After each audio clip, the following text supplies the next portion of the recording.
All ఈ వ్లాగ్స్కి స్వాగతం. ఈరోజు మన ఫ్యామిలీ మెంబర్స్తో నేను షేర్ చేసుకోబోయే రెసిపీ వచ్చేసి కోడిగుడ్డు ములక్కాడ కారబొందుతో పులుసు చేశానండి. చాలా టేస్టీగా ఉంది. ఒకసారి ట్రై చేసి మీకు ఎలా కుదిరిందో నాకు కామెంట్ సెక్షన్లో కామెంట్ చేయండి. మనం ప్రాసెస్లోకి వెళ్ళిపోదామా? ముందుగా పెద్ద జాంకాయ అంతా చింతపండు అయితే తీసుకుని దాంట్లో వాటర్ పోసేసి నానబెట్టేసుకుందాం. ఇలా నానబెట్టుకోవడం వల్ల చింతపండు నుంచి గుజ్జు అయితే ఈజీగా వచ్చేస్తుంది. ఇప్పుడు దీన్ని పక్కన పెట్టేసుకుందాం. ఇప్పుడు స్టవ్ వెలిగించుకుని ప్యాన్ పెట్టుకుని అందులోని మనం ఒక పావు కప్పు ఆయిల్ అయితే వేసానండి. వేసేసి అందులోని ఒక పావు స్పూను పసుపు వేసి ఒక 9 గుడ్లను అయితే వేసేసి ఫ్రై చేసుకుంటున్నాను.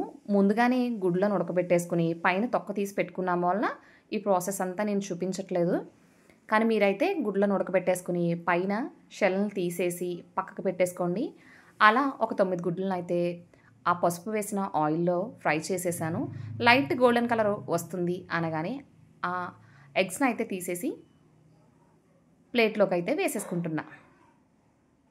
చూడండి, ఇలా చేసేసిన తర్వాత అదే ఆయిల్లో మనం ముందుగా కట్ చేసి పెట్టుకున్న ఆనియన్స్ని మిర్చిని అయితే వేసుకుంటున్నాను. ఒక 5 పెద్ద పెద్ద ఉల్లిపాయలను అయితే కట్ చేసుకున్నాను.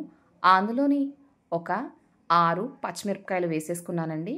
వేసేసుకుని వీటన్నిటిని కూడా లైట్ గోల్డెన్ కలర్ వచ్చేదాకా అయితే ఫ్రై చేసుకుందాం. మీలో ఎవరైనా కొత్తగా వ్యూ చేస్తుంటే లైక్ చేయండి, షేర్ చేయండి, సబ్స్క్రైబ్ చేసుకోండి, పక్కనే ఉన్న బెల్ ఐకాన్ నొక్కండి. చూడండి, ఇలా మనం లైట్ గోల్డెన్ కలర్ వచ్చేదాకా ఫ్రై చేసుకుందాము.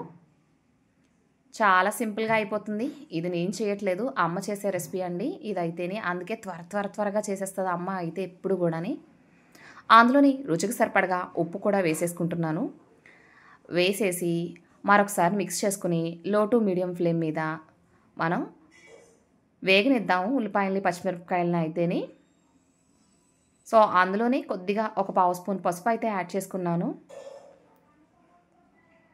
యాడ్ చేసుకుని అందులోనే ఒక 4 టేబుల్ స్పూన్ల కారాన్ని అయితే వేసుకుంటున్నాం.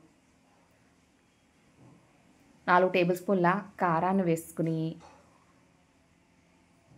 ఒకసారి మిక్స్ చేసుకుందాం అండి. ఒకసారి మిక్స్ చేసుకుని ఎప్పుడు చేసేలా కాకుండా కొంచెం డిఫరెంట్గా తినాలి, పులుపులుగా కారంగా యమ్మీగా ఉంటుంది ఈ కర్రీ అయితే. డెఫినెట్గా ట్రై చేయండి మీరు అందరూ కూడా. చూడండి, ఒకసారి మిక్స్ చేసుకున్నాను. ఇందులోనే మనం ముందుగా కట్ చేసి పెట్టుకున్న ఒక 3 ములక్కాళ్ళు అయితే వేసుకుంటున్నాను. చూడండి, ఈ సైజులో అయితే కట్ చేసుకున్నాను. వాటిని కూడా వేసేసుకుందాం. సమ్మర్ హాలిడేస్ అయిపోతున్నాయి.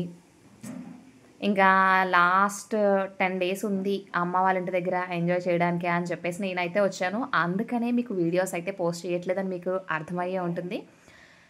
ఒకసారి మిక్స్ చేసేసుకుని మూత పెట్టేసి ఒక 5 నిమిషాలు లో టు మీడియం ఫ్లేమ్ మీద అయితే మగ్గనిద్దాం. చూడండి, మగ్గిన తర్వాత చూస్తే ఇలా ఉన్నాయి. ఇంకొకసారి మిక్స్ చేసుకుని అందులోని మనం ముందుగా నానబెట్టుకున్న చింతపండు పులుసు అయితే వేసేసుకుందాం అండి. టోటల్ 1/2 లీటర్ చింతపండు రసాన్ని అయితే వేసాను. చూడండి, ఇలా మొత్తం 2 సార్లు చింతపండు రసాన్ని అయితే తీసేసి కూరలో అయితే వేసేసాను. వేసేసి ఇంకొకసారి అయితే మిక్స్ చేసుకుందాం.